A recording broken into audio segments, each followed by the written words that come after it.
Hello সবাইকে।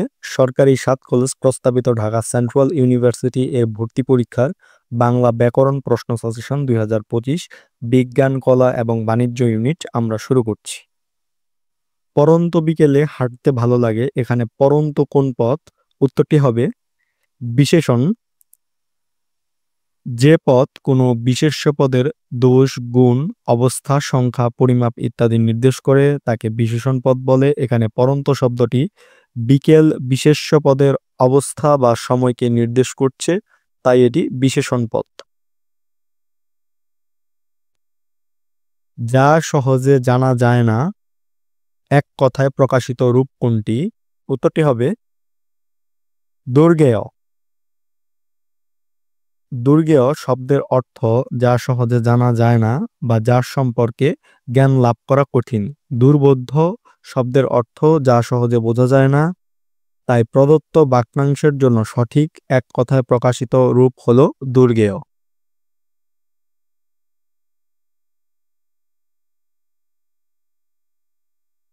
অন্বেষণ এর সন্ধি বিচ্ছেদ হল, উত্তরটি হবে অনু যোগ এষণ। অন্বেষণ শব্দটি স্বরসন্ধির একটি উদাহরণ। এটি অনু যোগ এষণ এই দুটি শব্দের সন্ধির মাধ্যমে গঠিত হয়েছে। প্রচুর শব্দের বিশেষ্য রূপ হল, উত্তরটি হবে প্রাচুর্য। প্রচুর একটি বিশেষণ পদ যার অর্থ অনেক বেশি, এর বিশেষ্য রূপ হল প্রাচুর্য, যার অর্থ আধিক্য বা প্রাচুর্যতা। বাংলা একাডেমি প্রমিত বানান অনুযায়ী প্রাচুর্য সঠিক এবং প্রাচুর্য ভুল।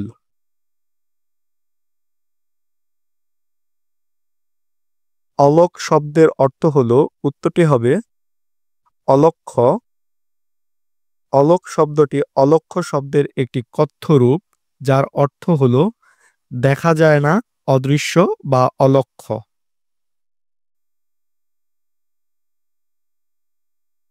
অপরাহ্ন শব্দটির প্রমিত উচ্চারণ, উত্তরটি হবে অপরাহ্ন। বাংলা একাডেমি প্রমিত বানান উচ্চারণ অভিধান অনুযায়ী অপরাহ্ন শব্দটির প্রমিত উচ্চারণ হল অপরাহ্ন। এখানে হ সংযুক্ত ন যুক্তাক্ষরটি উচ্চারণ ন হ এর মতো হবে, অপরাহ্ন।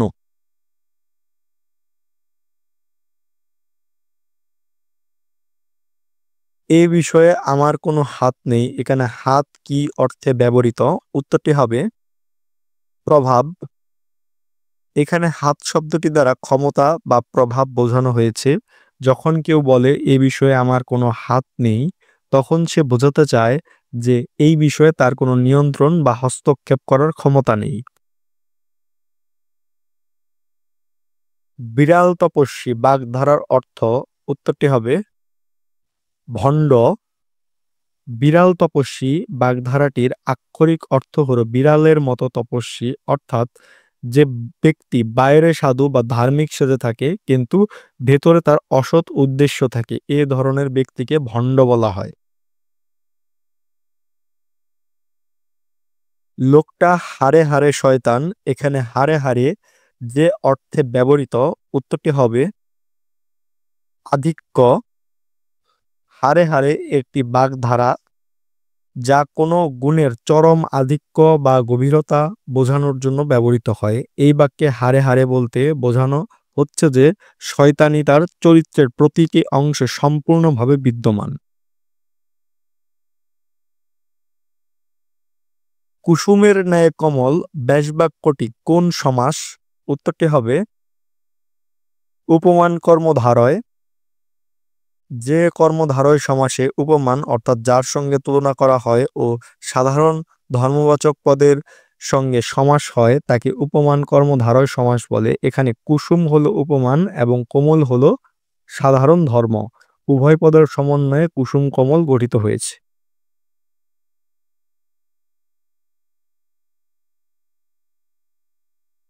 অমরাবতী শব্দের প্রতিশব্দ কোনটি? উত্তরটি হবে স্বর্গ। অমরাবতী হলো স্বর্গের রাজধানী। অমরাবতী শব্দের অর্থ দেবপুরী, ইন্দ্রলোক অথবা স্বর্গ। হিন্দু পুরাণ অনুযায়ী এটি দেবতাদের বাসস্থান এবং এটি স্বর্গের প্রতিশব্দ হিসেবে ব্যবহৃত হয়। আবৃত্তি শব্দের প্রমিত উচ্চারণ কোনটি? উত্তরটি হবে আবৃত্তি। বাংলা একাডেমি প্রমিত বাংলা উচ্চারণ অভিধান অনুযায়ী আবৃত্তি শব্দের প্রমিত উচ্চারণ হলো আবৃত্তি। হে দরিদ্র, তুমি মোরে করেছ মহান। এখানে দারিদ্র কোন পদ?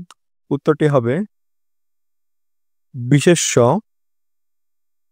যে পদ কোনো ব্যক্তির, বস্তু, জাতি, স্থান, কাল, ভাব বা গুণের নাম বোঝায় তাকে বিশেষ্য পদ বলে। এখানে দারিদ্র একটি গুণের নামকে নির্দেশ করেছে এবং সম্বোধন হিসেবে ব্যবহৃত হয়েছে, তাই এটি বিশেষ্য পদ। উজ্জ শব্দের প্রমিত উচ্চারণ কোনটি? উত্তরটি হবে উজ্জ। বাংলা একাডেমি প্রমিত বাংলা উচ্চারণ অভিধান অনুযায়ী উজ্জ শব্দটি প্রমিতর উচ্চারণ হলো উজ্জ। এখানে হয় জয় যুক্ত অক্ষরটি উচ্চারণ জ ঝয়ের মতো হয় এবং এর সঙ্গে পূর্ববর্তী স্বরের উচ্চারণ মিলে উজ্জ ঝ হয়।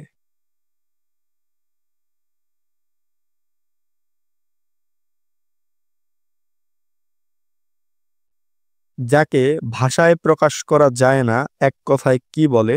উত্তরটি হবে অনির্বচনীয়। অনির্বচনীয় শব্দের অর্থ হলো যা ভাষায় প্রকাশ করা সম্ভব নয় বা যার বর্ণনা করা যায় না। অন্যদিকে অনির্ণেয়, আরো যে অপশনগুলো আছে, অনির্ণেয় মানে যা নির্ণয় করা যায় না, অনির্দেশ্য যা নির্দেশ করা যায় না। ক্ষয়ের খা বাগধারার অর্থ কি? উত্তরটি হবে চাটুকার। ক্ষয়ের খা একটি বাগধারা যার অর্থ হলো যে ব্যক্তি অপরের প্রশংসা করে এবং তার মন জুগিয়ে চলে, এই ধরনের ব্যক্তিকে তোষামোদকারী বা চাটুকার বলা হয়। কি সাংঘাতিক ব্যাপার, এটা কোন ধরনের বাক্য? উত্তরটি হবে বিস্ময়সূচক। যেসব বাক্য বক্তার আবেগ, ভয়, ঘৃণা, আনন্দ, বিস্ময় ইত্যাদি মনোভাব প্রকাশ করে তাকে বিস্ময়সূচক বাক্য বলে। এই ধরনের বাক্যের শেষে সাধারণত বিস্ময়সূচক চিহ্ন ব্যবহার করা হয়। এখানে বাড়ির বদলে বিস্ময়সূচক চিহ্নটি হবে। প্রদত্ত বাক্যে কি সাংঘাতিক ব্যাপার দ্বারা একটি বিস্ময় প্রকাশ করা হচ্ছে, তাই এটি বিস্ময়সূচক বাক্য। অন্তরীপ শব্দটি কোন সমাসের উদাহরণ? উত্তরটি হবে বহুব্রীহি। যে সমাসে সমস্যমান পদগুলো অন্ত যোগ অপ সমান অন্তরীপ, কোনটির অর্থ প্রধান না হয়ে সম্পূর্ণ নতুন অর্থ বা নতুন কোনো অর্থ প্রকাশ করে তাকে বহুব্রীহি সমাস বলে।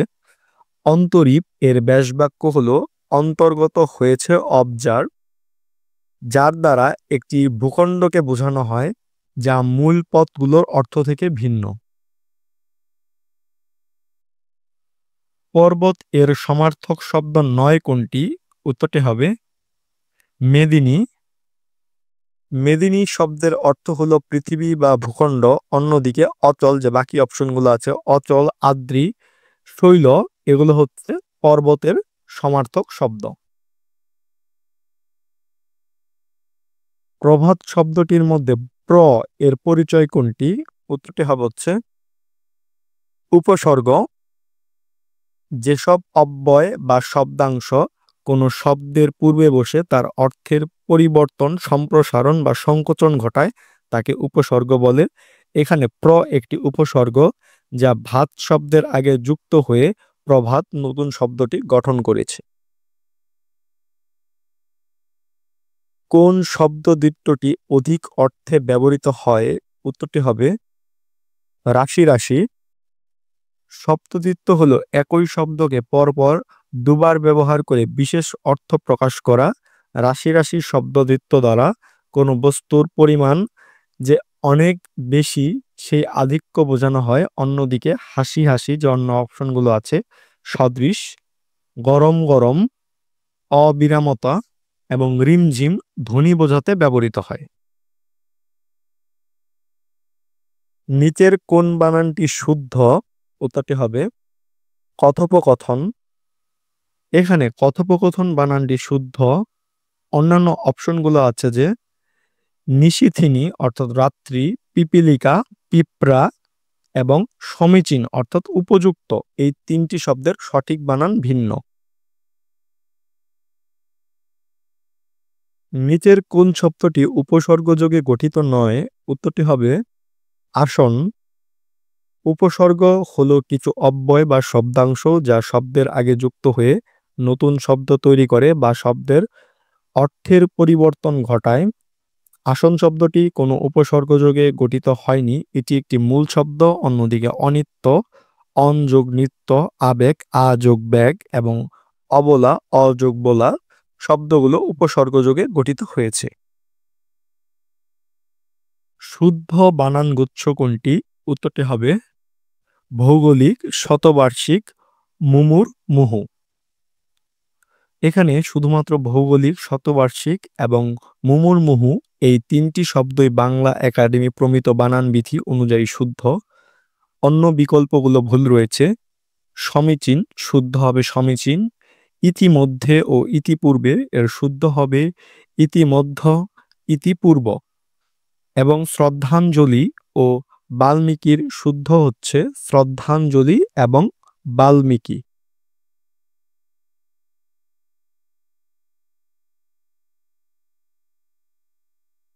হাসপাতাল শব্দটি যে ভাষা থেকে এসেছে? উত্তরটি হবে ইংরেজি। হাসপাতাল শব্দটি ইংরেজি হসপিটাল থেকে সরাসরি বাংলায় এসেছে এবং এর অর্থ অপরিবর্তিত রয়েছে। মোদাচ্ছের কথাটির অর্থ? উত্তরটি হবে হচ্ছে নাম না জানা। মোদাচ্ছের যার অর্থ অজ্ঞাত, নাম না জানা বা অপ্রকাশিত। এটি সাধারণ এমন কিছুকে বোঝাতে ব্যবহৃত হয় যা এখনো উন্মোচিত হয়নি বা যার পরিচয় জানা নেই। বিস্মিত শব্দের প্রমিত উচ্চারণ? উত্তরটি হবে বিস্মিত। বাংলা একাডেমির প্রমিত বাংলা উচ্চারণ অভিধান অনুযায়ী বিস্মিত শব্দের প্রমিত উচ্চারণ হলো বিস্মিত। এখানে যুক্ত বর্ণ দন্ত শয়ময় এর উচ্চারণ তালবস্য স হয়ে থাকে। ব্যাঙের সর্দি বাগধারাটির অর্থ? উত্তরটি হবে অসম্ভব বিষয়। ব্যাঙের সর্দি বাগধারাটি একটি কাল্পনিক বা অসম্ভব বিষয়কে বোঝায়। যেহেতু ব্যাঙ একটি উভয়চর প্রাণী যার সর্দি লাগার সম্ভাবনা নেই, তাই এই বাগধারাটি দিয়ে এমন কিছুকে বোঝানো হয় যা বাস্তবে ঘটা সম্ভব নয়। নিমরাজি শব্দে নিম যে অর্থে ব্যবহৃত হয়েছে? উত্তরটি হবে আংশিক। নিম একটি ফরাসি উপসর্গ যার অর্ধেক বা আংশিক অর্থে ব্যবহৃত হয়। নিমরাজি শব্দের অর্থ হলো অর্ধেক রাজি বা আংশিকভাবে রাজি, তাই এখানে নিম উপসর্গটি আংশিক অর্থে ব্যবহৃত হয়েছে। শব্দের আদিতে অবস্থিত ব্যঞ্জনবর্ণে যুক্ত ব ফলা? উত্তরটি হবে উচ্চারিত হয় না। বাংলা উচ্চারণের নিয়ম অনুযায়ী শব্দের শুরুতে যদি কোনো ব্যঞ্জন বর্ণের সঙ্গে ব ফলা যুক্ত হয় তবে সেই ব ফলা টির উচ্চারণ হয় না। যেমন স্বাগত, স এর সাথে ব ফলা এর উচ্চারণ স্বাগত হয়। স্বাধীন, স এর সাথে ব ফলা এর উচ্চারণ স্বাধীন হয়।